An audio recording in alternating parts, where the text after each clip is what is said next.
ये तस्वीर में जो शख्स आपको नजर आ रहे हैं ये भाजपा सांसद रवि किशन शुक्ला हैं। सोचिए ये किस तरीके से कह रहे हैं कि शास्त्र के साथ अब शस्त्र उठाने का भी समय आ गया है। इनसे जरा पूछा जाए ये अपने बच्चों को कहाँ पढ़ाते हैं। सोचिए तमाम भारतीय जनता पार्टी के नेता, अभिनेता, प्रवक्ताओं की बात की जाए तो वो आपके बच्चे को गलत रास्ते पे जाने के लिए लगातार प्रोत्साहित करते हैं, उनको प्रवोक करते हैं और सोचिए अपने बच्चों को कैसे विदेश में पढ़ाते हैं। तमाम भारतीय जनता पार्टी के बड़े बड़े लीडरों की बात करें तो सबके बच्चे विदेशों में अच्छे विश्वविद्यालयों से पढ़ाई कर रहे हैं और अच्छे सेटल लाइफ स्टाइल को जी रहे हैं, लेकिन आपका बच्चा इनके बहकावे में आकर, इनके भड़काऊ बयान को सुनकर उत्तेजित होकर गलत रास्ते पर चला जाता है। रवि किशन ने क्या कहा, पहले आप उनका ये बयान सुनिए। शस्त्र भी चाहिए शास्त्र के साथ।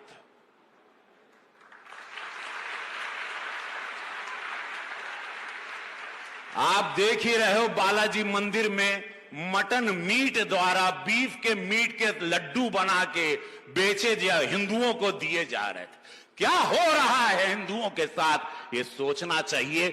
मंदिर जो चला रहे थे जो हिंदू नहीं थे, और ये विषय आज पूरे विश्व में चर्चित है कि बीफ का मटन दिया जा रहा था लड्डू में। तो अब समय आ गया है कि शस्त्र और शास्त्र ओकरे साथ चले के हो।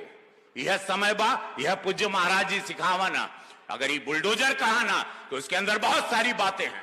तो सुना आपने उनका बयान। सोचिए किस तरीके से भारतीय जनता पार्टी के ये सांसद रवि किशन शुक्ला कैसे युवाओं को भटकाने की कोशिश करते हैं। इससे पहले कई बीजेपी नेताओं की जुबान फिसलती रहती है या ये कहीं कि भड़काऊ बयानबाजी वो जानबूझ कर देते। 5 राज्यों में विधानसभा चुनाव है, ऐसे में भारतीय जनता पार्टी जहां अपना वोट बैंक समेटने की कोशिश कर रही है, वहीं रवि किशन शुक्ला जैसे लोग उनकी नैया डुबाने की कोशिश कर रहे हैं। एक तरफ देश के प्रधानमंत्री के साथ साथ गृह मंत्री तक हरियाणा, जम्मू कश्मीर, झारखंड में लोगों को कह रहे हैं कि हम हर साल नौकरियां देंगे, हर साल लोगों को रोजगार उपलब्ध कराएंगे, हर साल महिलाओं को घरेलू चीजों पर छूट दी जाएगी, सिलेंडर सस्ता होगा, महंगाई से छुटकारा मिलेगा। लेकिन सोचिए भारतीय जनता पार्टी के ये सांसद रवि किशन शुक्ला कह रहे हैं कि आपको शास्त्र के साथ साथ अब शस्त्र उठाने का भी प्रयास करना चाहिए। किन लोगों को ये कहा जा रहा है? सोचिए एसटी, एससी, ओबीसी, बहुसंख्यक आबादी वाला युवा इन लोगों का मुरीद बना होता है, इन लोगों का शुभचिंतक बना होता है, वही इनके इन्फ्लुएंस में आके गलत रास्ते पर चले जाते हैं।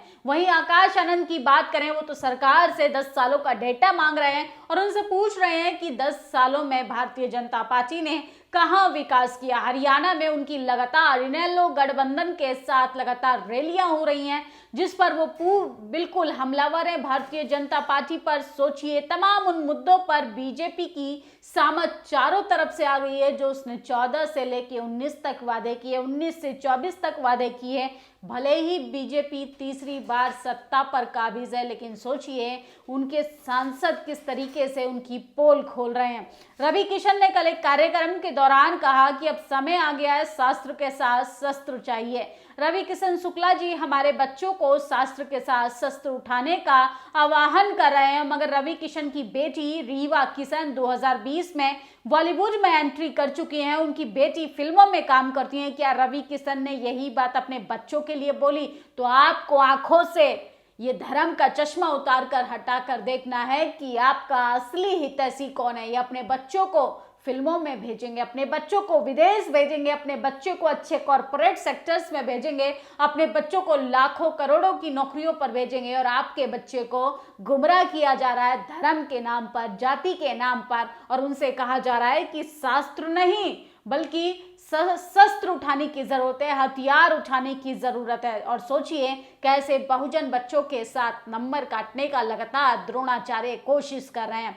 क्या दिन आ गए मेरिट की औलादों के। AIIMS nursing offer cut off का लिस्ट देखिए। ओबीसी की 88 सीटें, एससी की 85, एसटी की 80, ईडब्ल्यूएस 77, फॉर्म की फीस भी ओबीसी से आधी, आबादी के अनुसार आरक्षण भी ओबीसी से कम नंबर में चयन भी यहाँ तो एसटी एससी से भी कम नंबर। सोचिए, मेरिट की दुहाई देने वाले तमाम मनुवादी जातिवादी लोग अब इसका भी विरोध करेंगे। सोचिए, जो सवर्ण किसी भी फैसले का समर्थन करे, समझिए वो बहुजन विरोधी फैसला, चाहे वो सरकार के द्वारा ही क्यों ना लाया गया हो। तो नर्सिंग के ये ऑफर्स निकले, कट ऑफ जो आई है उसमें ईडब्ल्यूएस का कट ऑफ एसटी एससी से भी कम है और ये लोग आरक्षण को खत्म करने की बात कहते हैं। यूपी के विश्वविद्यालयों में पीडीए की हिस्सेदारी कितनी, अगर आंकड़ों से ये बात बनेगी तो ये बात सही है। तो सोचिए किस तरीके से 34 सेंट्रल यूनिवर्सिटी की ये लिस्ट है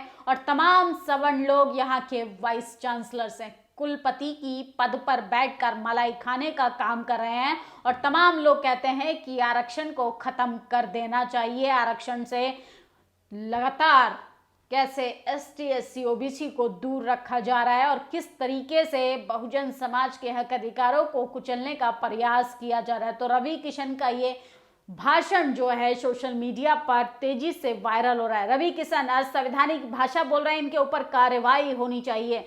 सोचिए, एक प्रोग्राम को संबोधित करते हुए उन्होंने इस तरीके का भड़काऊ बयान दिया। युवाओं को गलत रास्ते पर ले जाने के लिए उनको प्रवोक किया जा रहा है। बाकायदा इन पर तो कठोर कार्रवाई होनी चाहिए। अनुसूचित जाति संयुक्त संस्थान जयपुर में सुप्रीम कोर्ट के द्वारा एसटी एससी आरक्षण के मसले पर चर्चा आयोजित की गई, जिसमें सांसद राजकुमार राउत थे, पुलिस बिहारी बास्की, न्यायमूर्ति पीडी और तमाम लोग जो हैं वो एकजुट हुए। सोचिए, सुप्रीम कोर्ट का एसटी एससी आरक्षण के वर्गीकरण को लेके एक जजमेंट आता है जिसकी वजह से बहुजन समाज के लोग काफी नाराज हैं। चंद्रशेखर आजाद ने भी पदों को किस तरीके से खाली रखा जा रहा है इस पर भी बात की है। देश के दो प्रमुख भारतीय प्रबंध संस्था आईआईएम में और फैकल्टी में स्थित निम्न है। आईआईएम इंदौर में फैकल्टी में 150 पद के अनारक्षित के 106, ओबीसी के 2, ईडब्ल्यूएस के पद भरे गए हैं और एसटी एससी के किसी भी पद पर भर्ती नहीं हुई है, जबकि 41 पद खाली रह गए हैं।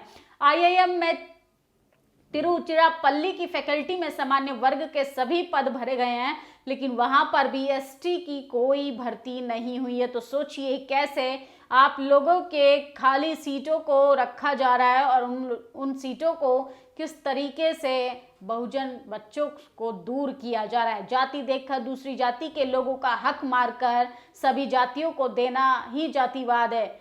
जाति देखकर जूनियर ऑफिसर को बड़ी पोस्ट, सीनियर ऑफिसर को उनके मातहत काम करने का आदेश न देकर नरसिंह न्याय के सिद्धांत के खिलाफ बल्कि अधिकारी कर्मचारियों के अधिकारों का हनन है, उनके मनोबल को तोड़ना है। बिजनौर जिले में स्वास्थ्य महकमे में 5 सीनियर अफसर, 3 अनुसूचित जाति, एक पिछड़े वर्ग से, एक सामान्य वर्ग से है और सोचिए किस तरीके से उनको टॉर्चर किया जा रहा है। तो बहुजन समाज के व्यक्ति लोग कहीं भी पहुंच जाएं, नौकरी पा लेना आसान है, नौकरी कर लेना उससे भी ज्यादा मुश्किल। आईआईएम इंदौर कुल पद 150, UR 106, EWS 1, OBC 2, ST 0, SC 0। सरकार, संस्थाओं और न्यायालयों में सवर्णों के वर्चस्व में तमाम कानूनी संवैधानिक प्रावधानों के बावजूद एसटी एससी ओबीसी का हक खा लिया और सवर्णों ने आरक्षण के खिलाफ पर गालियां भी इन्हें वर्गों को दी। एसटी एससी ओबीसी के लोग सत्ता में आने के बावजूद भी सवर्ण वर्चस्व को नहीं तोड़ पाए, लेकिन अब इन्हें इस मानसिक गुलामी से निकालकर अपना हक छीन लेना होगा, अन्यथा वह दिन दूर नहीं जब मनुस्मृति लागू हो जाएगी। तो डॉक्टर जितेंद्र मीना ने ट्वीट किया है किस तरीके से लगातार इंस्टीट्यूशंस में सीटों को खाली रखा जा रहा है और किस तरीके से लोगों को शिक्षा से दूर करने की साजिश हो रही है। और सोचिए, ऐसे में भारतीय जनता पार्टी के सांसद रवि किशन शुक्ला का बयान आता है कि शास्त्र नहीं शस्त्र उठाने की जरूरत है। आज दिल्ली के अंदर मेरे पास रहने के लिए घर भी नहीं, आपके संयोजक अरविंद केजरीवाल ने कहा। और सोचिए, जंतर मंतर पे देश की राजधानी में आज उनकी बड़ी रैली है। बीएसपी सुप्रीमो मायावती ने भारतीय जनता पार्टी के विकास पर फिर से एक बार सवाल उठाया है। यूपी, बंगाल, उड़ीसा, कर्नाटक समेत देश भर में महिलाओं के साथ दिल दहला देने वाली बढ़ती घटनाओं को लेकर आरोप प्रत्यारोप की राजनीति करना अति दुखद है। इस गंभीर चिंतन का महिला सुरक्षा एवं सम्मान को लेकर सरकार की नीयत वे नीति में खोट है, एक के बाद एक हो रहे जघन्य अपराधों को जांच होनी चाहिए। और सोचिए किस तरीके से बीजेपी शासित राज्यों में महिलाओं के साथ लगातार दुष्कर्म किया जा रहा है। और आकाश आनंद लगातार हरियाणा के दौरे पर है। उन्होंने सरकार से सवाल किया कि मुफ्त के राशन के बदले वो आपको नौकरियां छीन रहे हैं, मुफ्त की बिजली के बदले वो आपका रोजगार पर सवाल छीन रहे हैं, मुफ्त की झूठी गारंटियों के बदले वो आपका वोट छीन रहे हैं। भाजपा कांग्रेस आराम पार्टी वाले आए तो उनको कटोरा पकड़ा देना और कहना बार वोट शिक्षा रोजगार सम्मान देने वाले बीएसपी इनेलो गठबंधन को देंगे, भाजपा हटाओ कांग्रेस भगाओ, हरियाणा में बीएसपी इनेलो की सरकार बनाओ। तो अब हमारे यहाँ पे ये जो भाजपा के लोग और कांग्रेस के लोग आके आपसे बोलेंगे कि भाई मुफ्त में राशन देंगे, महंगाई को एड्रेस करने के लिए, महंगाई से आपको बचाने के लिए कहेंगे मुफ्त में राशन ले लो, मुफ्त में बिजली ले लो, सस्ता गैस सिलेंडर ले लो। परंतु आप बताइए, क्या आपने किसी सरकार को इसलिए चुना कि आपको वो गरीब बनाए, आपको वो अनपढ़ रखे, आपको वो बेरोजगार रखे और भीख में आपको राशन दे? बताइए, हमारी माताएं बहनें, हमारे बड़े बुजुर्ग यहां बैठे हैं, आप लोगों ने अपना रात दिन एक करके अपने बच्चों को इसलिए पढ़ाया कि आपके बच्चे जाके किसी सरकारी दफ्तर के बाहर भीख मांगे? नहीं।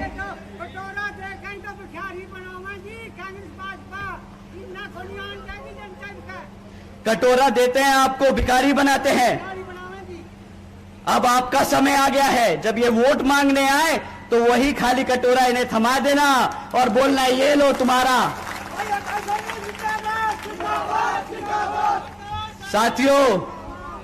साथियों, ये मुफ्त के राशन की जो स्कीमें है ना, इसकी भी कीमत मैं आपको बता देता हूं। ये मुफ्त का राशन जो आपको महीने का देंगे वो 1000 रुपए से ज्यादा का मुफ्त का राशन नहीं दे पाएंगे। ज्यादा हद करके भी ये 1000 से ऊपर का राशन नहीं देंगे। साल का 12,000 रुपया हो गया, मैं कहता हूं डबल कर दो, 24,000 रुपए का राशन देंगे ये आपको, ठीक। परंतु 24,000 राशन के बदले इन्होंने आपसे आपके बच्चे की नौकरी छीनी है। अगर आपका बच्चा रोजगार में होता तो वो महीने का 24 से 25,000 कमाता, ना कि साल का मुफ्त में 24,000 का राशन पाता। महीने का 25,000 रुपया मतलब साल का 2.5 लाख रुपया कमाएगा आपका लड़का, आपकी बेटी, और आपके झोले में भरने का काम करेगी। और इसी तरह साथियों, अगर आप यहां पर श्री रामपाल माजरा जी को अगर विधानसभा भेजेंगे तो आपके बच्चे की आमदनी को 2.5 लाख रुपए सालाना करके आपको अमीर बनाने का, लखपति बनाने का काम करेगी ये सरकार। सोचिए, एक तरफ है आकाश आनंद जो लगातार शिक्षा, स्वास्थ्य, अस्पताल, महिला सुरक्षा, जातीय जनगणना जैसे मुद्दे पर बात कर रहे हैं, वहीं दूसरी ओर है भारतीय जनता पार्टी के जातिवादी सांसद रवि किशन शुक्ला जो कहते हैं कि किताब छोड़ो, शास्त्र छोड़ो, शस्त्र उठा लो, हथियार उठा लो। अब आपको तय करना है कि आपके बच्चे को क्या चुनना है, किताब, कलम या आपके बच्चे को गलत रास्ता। आप लोग अपनी प्रतिक्रिया जरूर दीजिएगा। शुक्रिया। नेशनल दस्तक की आपसे गुजारिश है कि अगर इसको बचाना चाहते हैं तो नेशनल दस्तक को सब्सक्राइब करने के लिए रेड कलर के सब्सक्राइब बटन को दबाएं, फिर बेल आइकन की घंटी दबाएं। नेशनल दस्तक को बचाने के लिए बहुत जरूरी है कि हर खबर को शेयर करें, लाइक करें, कमेंट जरूर करें।